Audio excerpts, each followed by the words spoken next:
revising your essay is all about improving your essay, and it's one of the most important steps in the writing process. It's your chance to make changes to your description. So this is specifically looking to see where you can add descriptive details, sensory details, and adjectives to your writing that you may have missed the first time around. You can add, cut, or move details around depending on how you want to improve your essay. So it's not only about what you add, but making sure that you're reading with meaning through your first draft to see if there's anything that's unrelated.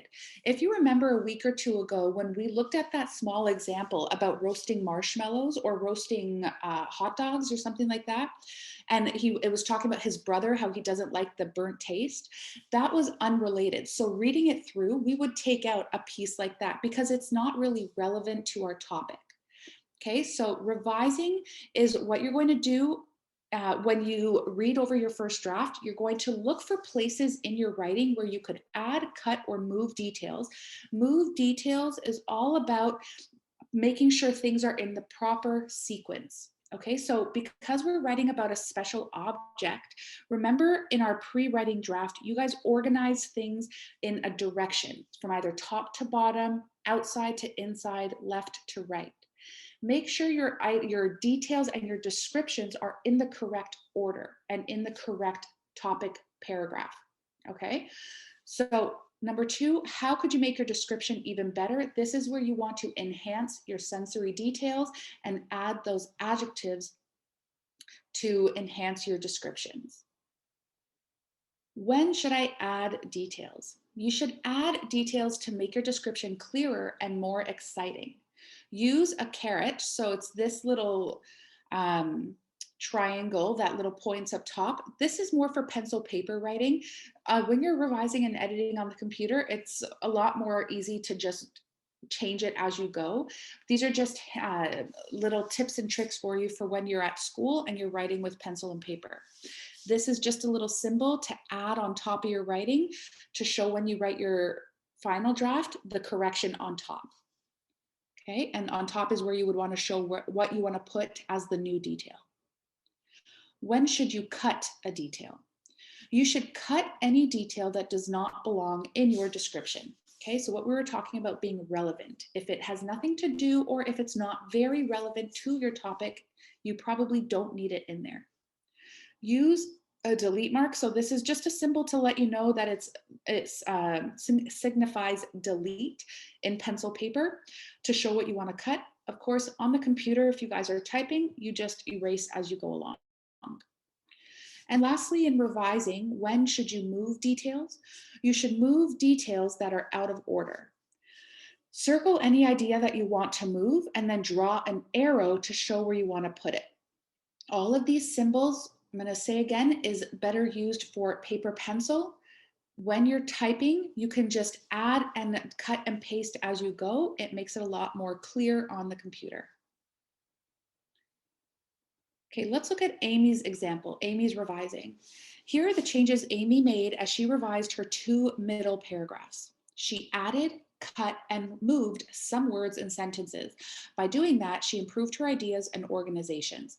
I'm just going to show you this instead of reading it through, just to show you how a revised piece of writing might look when you are going through this part of the writing process. Okay, we have an addition, we have a deletion, we have a change in order down here. Okay, that's how that might look.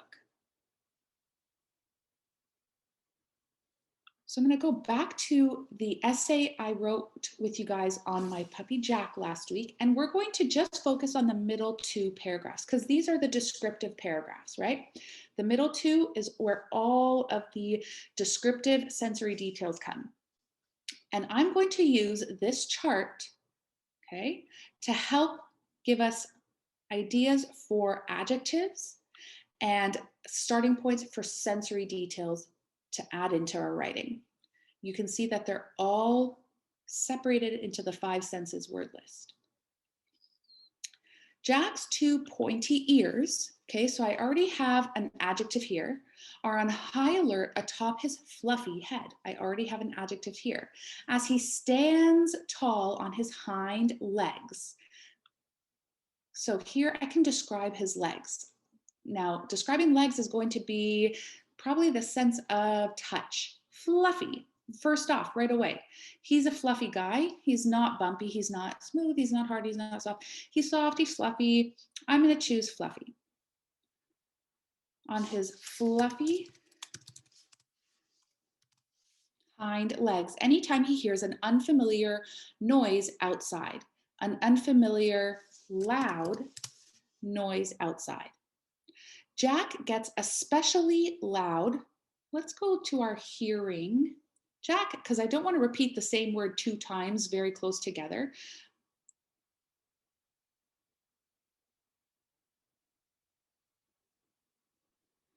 Oh, here. Anytime he hears an unfamiliar loud noise outside, Jack gets especially loud. Let's change this to noisy. Jack gets especially noisy when he hears the postman coming or a loud rumbling delivery truck, another adjectives, and building those sensory details. His bark is so loud. I'm repeating this word 3 times. Let's try to think of another word here. His bark is so crackling. His bark is so crackling that neighbors have to go inside so they won't be bothered. His soft fur, adjective, sensory detail for touch. His soft fur feels as though you are hugging a teddy bear as a baby. He is so comforting to have around because he is always happy and excited to cuddle with his family. Family's a noun. Let's describe this. With his close-knit family. Jack's 4 tiny but quick paws allow him to dart quickly up and down the stairs. Stairs are a noun, so I can build that sensory detail. Up the shiny, dark.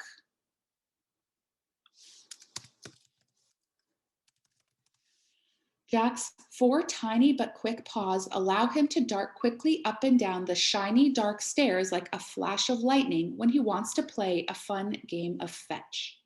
Okay, lots of descriptive words and a sensory detail to let the reader imagine what Jack does when he wants to play.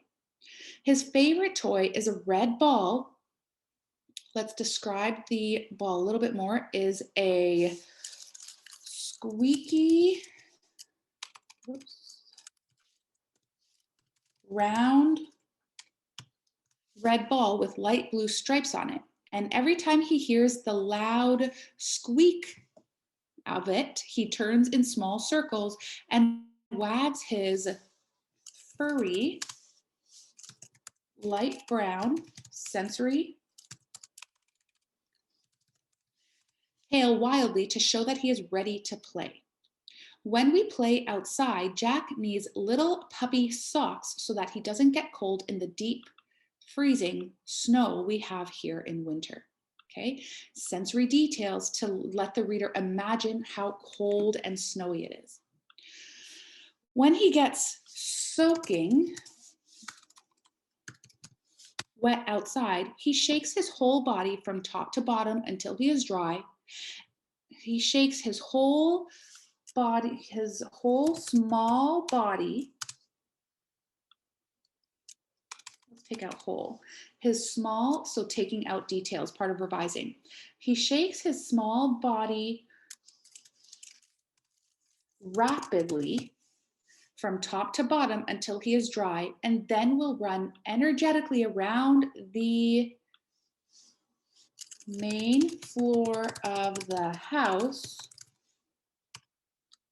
Sensory detail of what it looks like until he is comfortable. Jack does not like being wet. Okay, so that was a very quick example of how to revise. What I would suggest you guys do is have a chart like this handy. Okay, have a chart, something like this around where you just have some, and this is not very long. This is just a very simple 5 sentences word list. You can find much more in-depth ones. Have this around when you're writing because it's a quick go-to when you're looking for some adjectives It's nice to have some examples there for you to help put in some extra descriptions.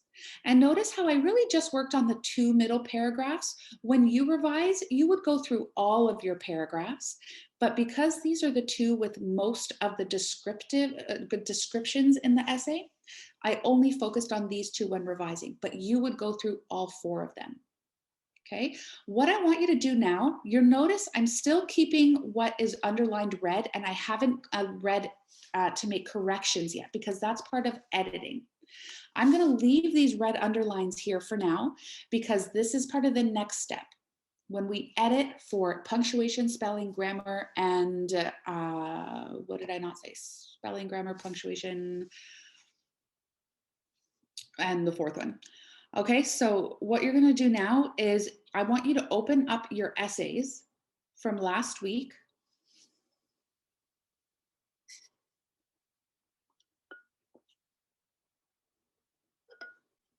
And you're going to have just about maybe not even 10 minutes. So it's 7:21 my time. At 7:30 my time, 9 minutes, we're going to come back together. Okay, I'm going to share my screen and keep the list of the to look at. And I want you to revise your essay. Remember, you're not making corrections right now. You're just revising, adding details, taking away details, or shifting, changing the order of details.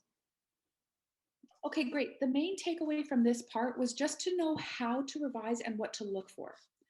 All right, so when you're revising, it comes after your writing of the first draft. So we have pre-writing, write the first draft, revise. Okay, so we've done 3 parts of the writing process. Now we're going to do editing. Editing is the 4th part of the writing process, different from revising. Notice in revisions, you didn't make corrections. And we're going to look at our editing checklist.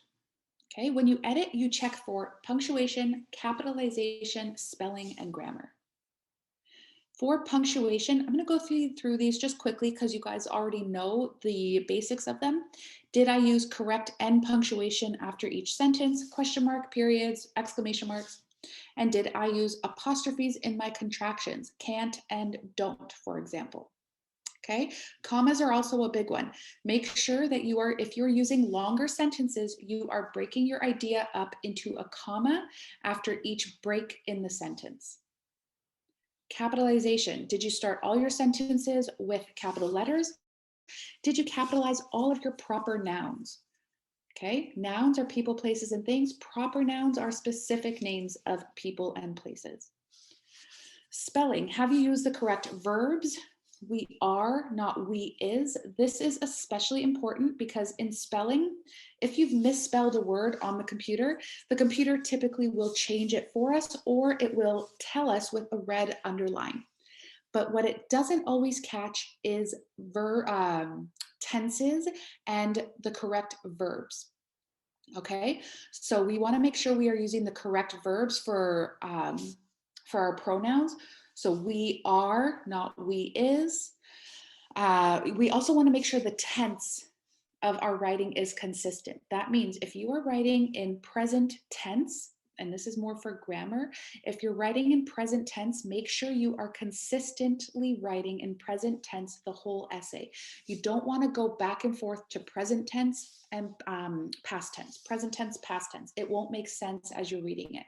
So for example, if you're writing about your favorite thing to do on weekends, you would write something like, on the weekend, I love to play. Okay, that's in present tense. I love to play in the park because my favorite playground equipment is the swings. I love going on the swings because I feel like I can fly high to the sky. It's all in present tense. If I was to go back and forth from present to past tense, it would sound very confusing. My favorite thing to do on the weekend was to go to the playground. I loved the swings and I love flying high in the sky. It's very confusing and it's not consistent. So if you're writing past tense, stay past tense the whole essay. If you're writing present tense, stay present tense the whole essay. And last is grammar. Have you used the right words? These specifically for there, to. There are some other examples as well. These are also examples that computers do not always catch. Okay, so when you're editing, I always tell my own students in my own classroom too, make sure you are reading your essay more than one time. Okay, and very important, read it out loud. Okay, that's a helpful tip, that when you're reading in your head, and I do the same thing, and it's not just kids, it's everybody. When you read in your head, often you'll miss a lot of mistakes because your brain won't catch what your voice might catch. Okay, so if you read it out loud, you're going to hear a lot of if the verbs don't make sense or if the tense doesn't make sense. Whereas if you read in your head, a lot of times we'll just kind of skip over a lot of things because we read passively in our minds. But reading out loud, it's using two senses. You're talking out loud and you're using your speech, and you're also using your hearing. Okay, so try to read it more than once and read it out loud. Let's go to here. I'm going to show you quickly. I'm going to go through my essay on Jack of all dogs, show you how I would edit. There aren't too many mistakes here, obvious ones that I'm going to go through. So I just want to go through this only in a couple minutes so that I leave a little bit more time for you to edit your own essays. Many people have something that is special to them. Do you? Now, this, I feel like we could make it cleaner. Many people have a special object. Do you? My special object is my puppy, Jack. Before we always name something, we need a comma. Jack was a 3-month-old energetic puppy when I brought him home after adopting him from the lonely shelter. I love my puppy Jack as though he was a real member of my own family. Here's an example of the tenses being back and forth. Now, Jack was a 3-month-old energetic puppy. This has to stay was because I'm specifically talking about the time in the past when I picked Jack up from the adoption center. So that's going to stay was, even though the rest of my essay is in present tense. This specific example is going to stay in past tense because I can't change the past. This has already happened for real. I went to pick him up. So Jack was a 3-month-old puppy. I wouldn't say Jack is a 3-month-old energetic puppy because right now he's 8 years old. He's not a 3-month-old. So this has to stay was, even though I'm writing in present tense the rest of it. Jack was a 3-month-old energetic puppy when I brought him home after adopting him. I'm going to take this comma out. When I brought him home after adopting him from the lonely shelter. I love present tense. If it was past tense, I would say I loved, but it's present. I love my puppy Jack as though he was. Was is past tense. So I need to change that, edit it to is to make it present tense. I love my puppy Jack as though he is a real member of my own family. Jack's 2 pointy ears are on high alert atop his fluffy head, and he stands tall on his fluffy hind legs anytime he hears an unfamiliar loud noise outside. I'm going to take this adjective out because I know we just added it, but I'm saying fluffy 2 times in one sentence and it doesn't make sense. I'm also going to fix that. Okay, Jack's 2 pointy ears are on high alert atop his fluffy head, and he stands tall on his hind legs anytime he hears an unfamiliar loud noise outside. Jack gets especially noisy when he hears the postman coming or a loud rumbling delivery truck. Comma, because I'm listing something. Postman and delivery truck, I'm making a list. I need a comma anytime I'm listing 2 of the same kind of objects. His bark is so crackling that neighbors have to go inside so they won't be bothered. Now here, we'll see that mine is underlined because I have neighbors with B-O-U-R-S. I'm in Canada, and in Canada we spell it like an O-U-R. That's why I'm gonna leave this. If I change to British English, which is what Canadians use, then it would not be underlined. But just to give you an idea of why I'm not changing this word. His soft fur feels as though you are hugging a teddy bear as a baby. This doesn't really make a lot of sense to me. I'm going to actually change this. His soft fur feels as though you are hugging I'm just going to keep it simple. Hugging a teddy bear. He is so comforting to have around because he is always happy and excited to cuddle with his close-knit family. Okay, again, this underline here, I'm going to leave it because favorite in Canada is spelled with an OU, and I see a spelling mistake here. I'm going to fix that. Okay, so you'll see that as you go through, we're reading it out loud and you're checking for punctuation, capitalization, spelling, and grammar. Okay, I'm going to stop there on this example because I want to give you guys time to do your own essays. Okay, I'm going to share my screen as you guys are going to take not very long. I'm going to say until 7:45. We'll start with about 5 minutes. And normally it would take much longer, but just to give you a start on editing, I'm going to start with 5 minutes and see how you guys go. Okay, so this is what you are editing for in your essays: punctuation, capitalization, spelling, and grammar. An added one that is very important that's not in here is looking for the correct tense. If you are writing in present tense, keep it consistent. Same with past tense. Okay, again, if you need me, I'm not in the classroom screen, I'm in the shared screen, so just turn your mic on if you need any help.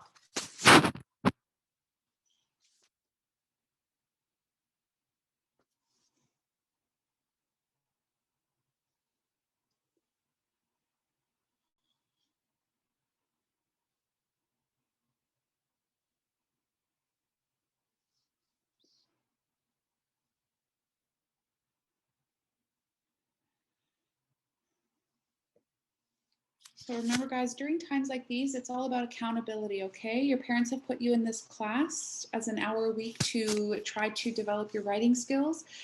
So during this time where it's independent work time, please make sure you're using your time effectively and actually completing the work that has been assigned to you, okay? It's only going to help you. So you have to be accountable to yourself.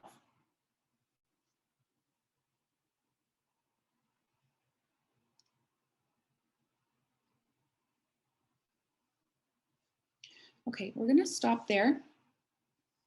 Now, again, that was only about 5 minutes. So that's typically not enough time to edit an essay or a piece of writing. Normally you would take a lot longer, but because we only have an hour to work together, we're going to kind of speed it up because it could take an hour in itself to edit one essay. Okay, so that's just to let you know, if you're taking your time and doing things correctly, it can take quite a while. So keep that in mind. Okay, don't get discouraged if it's taking a long time. If you need to take breaks when you're doing these writing activities, of course, take them when you're doing your schoolwork, but always go back to it, okay? Because it could take a long time, but it's going to result in a much better grade if you take your time and edit and revise properly. Okay. So we went through 4 stages of the writing process. We wrote our pre-writing activity where we gathered our ideas and our thoughts and put them in either a list or a chart to be able to draw from that into our second step in the writing process, which was writing our first draft. So we take our ideas from our pre-writing, put it into our first draft of writing. When we're all done our first draft, then we revise. We add details, take away details, or change the order of details. Then we edit our work looking for the 4 conventions of writing: capitalization, punctuation, spelling, and grammar. And the 5th and final step of the writing process is to publish. That means write a final draft. Okay, we're not going to do that right now because I don't think you guys are finished revising and editing. And these are more for your own sense of learning. You're not handing them into anybody, so it's more just for your own sense of learning. Make sure you go through these steps though in your own schoolwork, so that when you do hand in the piece of writing you hand into your teachers, that is the published draft. That is the final draft of all of your corrections. Okay, practice piece. We're going to read these sentences here, and we're going to find 2 mistakes in each of them. Okay, so the first sentence says, my locket has 2 different sides.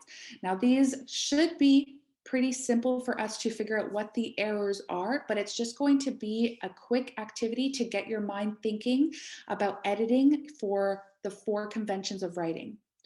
Okay, so my locket has 2 different sides. I want you to write the correct sentence. Okay, keep in mind there are 2 mistakes in each sentence. 2 mistakes here, 2 mistakes here, 2 mistakes here. Write the correct sentence in the chat. My locket has 2 different sides.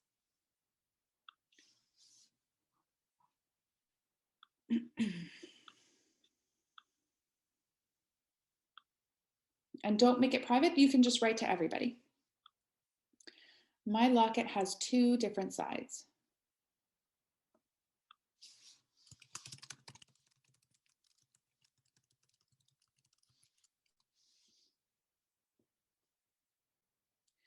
Elaine, you're on the right track, but look again, there are 2 mistakes, and think of the 4 conventions of writing. We have capitalization, punctuation, grammar, and spelling.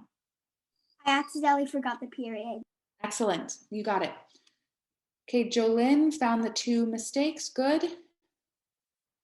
Okay, there you go. These are the 2 mistakes. My locket has 2 TWO, different sides, and ending punctuation mark.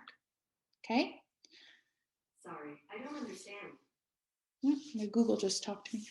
All right, so only Elaine and Jolynn answered for this one. The next ones, I want to see more participation, okay? The next sentence says, there's one side for grandpa.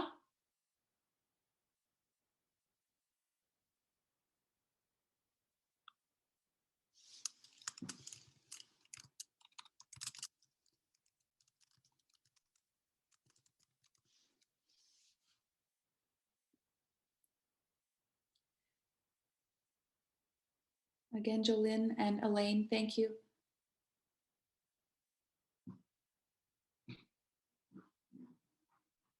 So Caleb, the apostrophe is correct. Theirs is a contraction for there is. So that's actually correct. We don't need to change that. It's actually what Elaine and Jolynn have.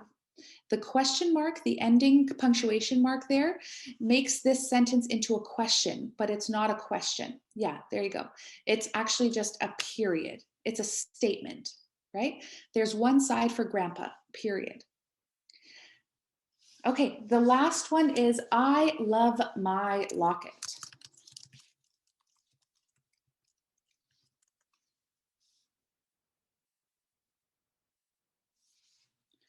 I love my locket.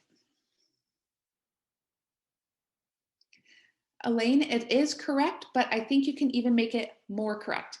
Yeah, good, Jolynn. We want to use clues in the sentence. So Caleb, same comment to you that I said to Elaine. It is correct, it wouldn't be wrong, but a statement is different than an exclamation. When we are using clues in the sentences, I love is giving the reader a clue that you feel strongly about something. So instead of a period at the end to make it a statement, because a statement is usually said pretty flat, I love my locket. I love means I love my locket. It changes the expression of the sentence. Okay, so it changes from a statement to an exclamation. Okay, good job, guys. Go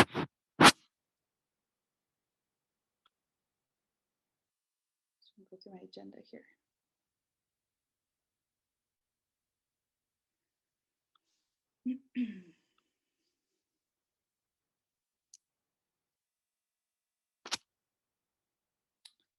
Okay, so this was the 5th step we talked about. Publishing is just writing your final draft with all of your corrections and revisions. So this is reflecting on your writing. Did I want to do this today? Yes, okay. Reflecting on your writing. So this means you finished your first descriptive essay in this class. Take a little time to think about what you've learned. It'll help reinforce what we've talked about. The best part of my essay is, the part of my essay that still needs work is, the main thing I learned about descriptive writing is.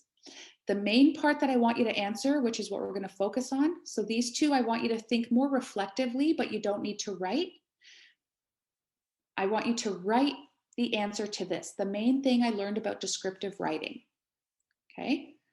What did you learn about descriptive writing over the last 3 weeks? And you're going to write it in the chat. It's up to you if you want to make it a private chat to the group. It doesn't matter. But I want to see one, or the main thing, that means the most important thing you've learned about descriptive writing.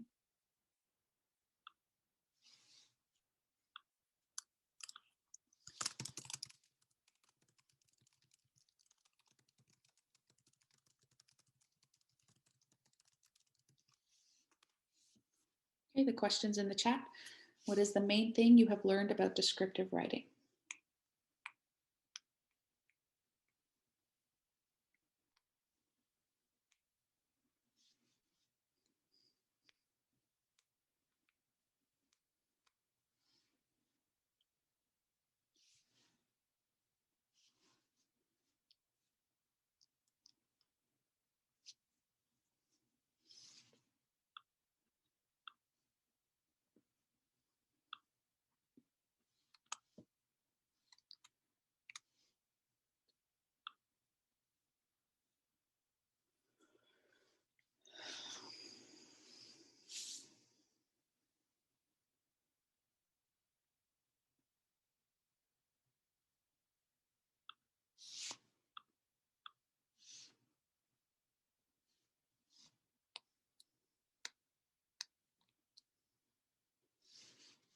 Okay, thank you, Anthony. Thank you, Caleb, and thank you, Jolynn.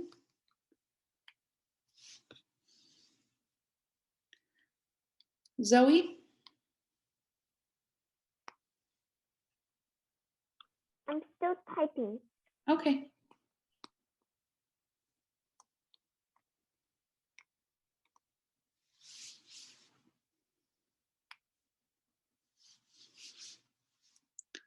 Now, Caleb, when you say punctuation, definitely that's an important thing to learn about in any piece of writing, but what about descriptive writing specifically? So punctuation is really important for any kind of writing, letter writing, narrative writing, expository writing, descriptive writing. But what is important specifically to descriptive writing, Caleb?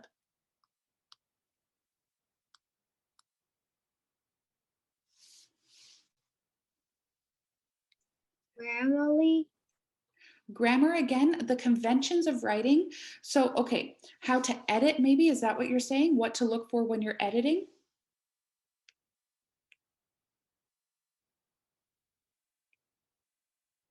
Yeah. Okay.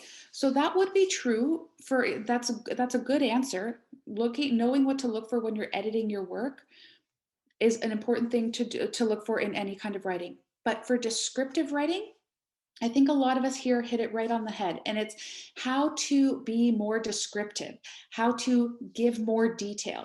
I like how Elaine said, I learned how to make sentences more complicated with more adjectives. Okay, challenging yourself to write very descriptive sentences with adjectives and sensory details. Okay. All right, guys, good job. Let's go to the next part here.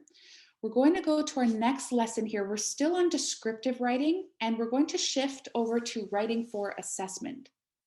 Now, when you take a writing test, you may be given a descriptive writing prompt. A prompt is often just a question that you have to build on or answer. It may ask you to write an essay that describes a person, a place, or a thing using sensory details. So we're going to read an example of Tola Moonbird's response to this prompt below. And this prompt is this question right here. What is your most interesting item of clothing? Write an essay in which you describe the item of clothing and how you feel when you wear it. Now, what do we notice here? Tola is drawing or sketching something called a jingle dress.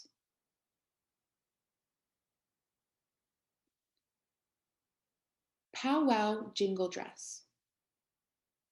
Some girls have fancy party dresses. I have a very special dress that my aunt helped me sew. It's for a festival called a powwow. My jingle dress is the best piece of clothing I have. The beginning gives the focus sentence. Okay, remember the focus sentence is right here and it tells the reader what you're writing about. The top part of my jingle dress is called the yoke. Aunt Isa and I made it out of red satin. We sewed red and yellow ribbons in a V across the front of the yoke. Jingles hang from the ribbons. We made all the jingles by bending tin into long combs. They ring like little bells when I dance to the drums. In the middle of my dress, I wear a wide leather belt. I sewed tiny white beads in the center. Then I used brown beads to make 2 running horses. The blue skirt of my dress has ribbons and jingles. We sewed red and yellow ribbons in zigzags across the front and back. The jingles hang below the ribbons in 2 rows. So these 3 middle paragraphs give details by order of location. And this is something we did in our essay, top to bottom, left to right, outside to inside. Each paragraph is a different focus, a different topic sentence, the top, the middle, the bottom, or the blue skirt. Okay, so each paragraph has a different location that it's describing. My jingle dress looks great and sounds even better. It makes me think of my tribe. I loved sewing it with my aunt, and I love wearing it when I dance at powwows. The ending tells why the object is special. Okay, so now that we've read it, you're going to use the details in this essay here and answer some of these questions. And if we're able to answer these questions, that means Tola has done a good job in describing her special object. How does the writer's dress make her feel and why?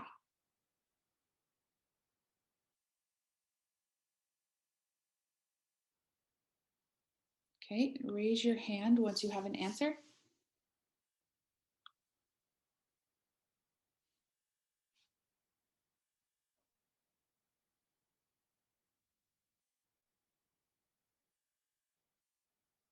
How does her jingle dress make her feel?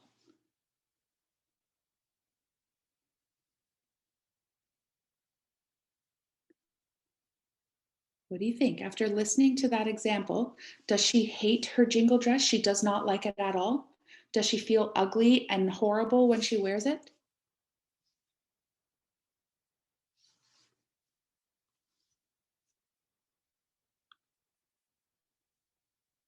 Or does she really love her jingle dress because it's a part of her heritage, a part of her culture, and it's something that she can wear with her community? She feels happy when she wears it.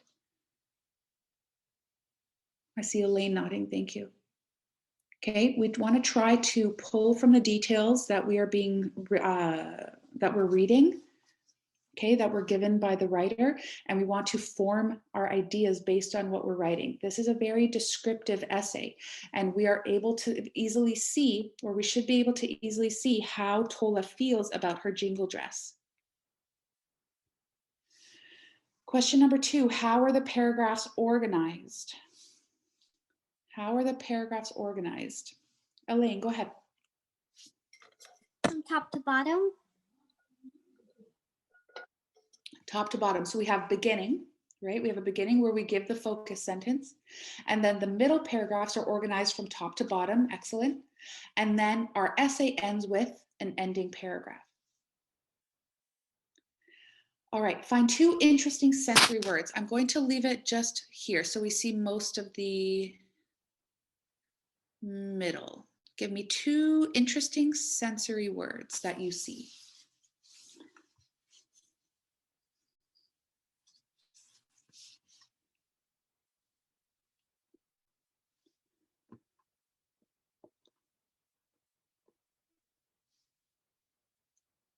How about this word here, zigzags? Can we all imagine what a zigzag looks like? As soon as we read zigzag, I'm imagining this. Yeah, good, Elaine, good, Zoe. That's an interesting sensory word. It's not just saying up and down, right? It's giving you an interesting word to imagine. Zigzag. Anybody else? Okay, Elaine again. Maybe like the part when she says I used brown beads to make 2 running horses. Excellent.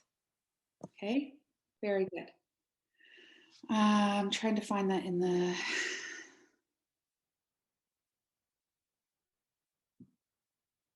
Oh, here. Then I used brown beads to make 2 running horses. Okay, very good. Now, I know it's past 8 o'clock, but I came in late, so I'm just going till about 6 or 7 minutes after, just so you guys get an hour, okay? So before you write, a writing tip, there's going to be a prompt in just a minute that is going to be in the Google Classroom for your homework. Before you write, You're going to read the prompt carefully. Look for words that tell you what the prompt is asking you to do and choose a topic you know well. This is very important. Choose a topic that you're going to know what to write about. Use a picture diagram to help you remember important details. This is telling us what kind of pre-writing activity we are doing. Okay, a picture diagram.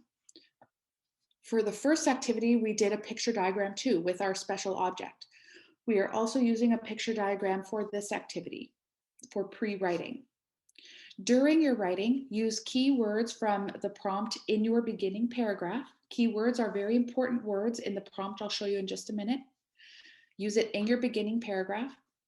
Be sure you write a clear beginning, middle, and ending. So take what we learned last week about proper beginning, middles, and endings. The A, B, C's of beginnings. A, ask a question.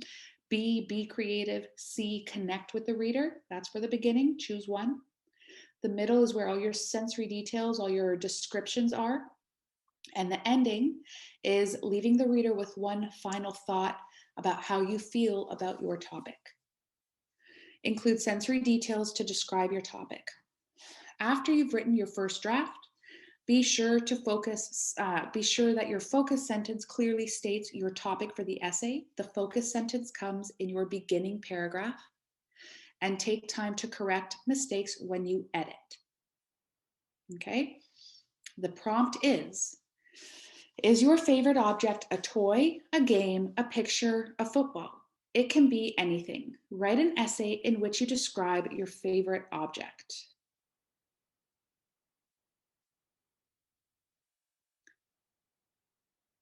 You know what? I'm actually going to change my mind. I'm not going to get you guys to do that because I feel like you might end up writing very similar things to what you wrote for your last activity. So I don't want you guys to have to repeat a lot of what you're going to do, of what you've already done.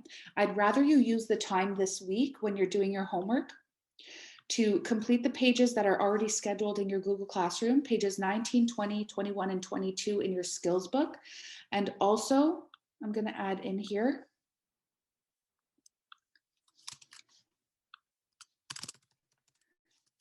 finish revising and editing your descriptive essay from last week. Okay, so don't worry about the new prompt because I'd rather you spend more time revising and editing your essay that you already have completed. Okay, so that's in your Google Classroom from now. And we will start the next activity fresh tomorrow, next Wednesday.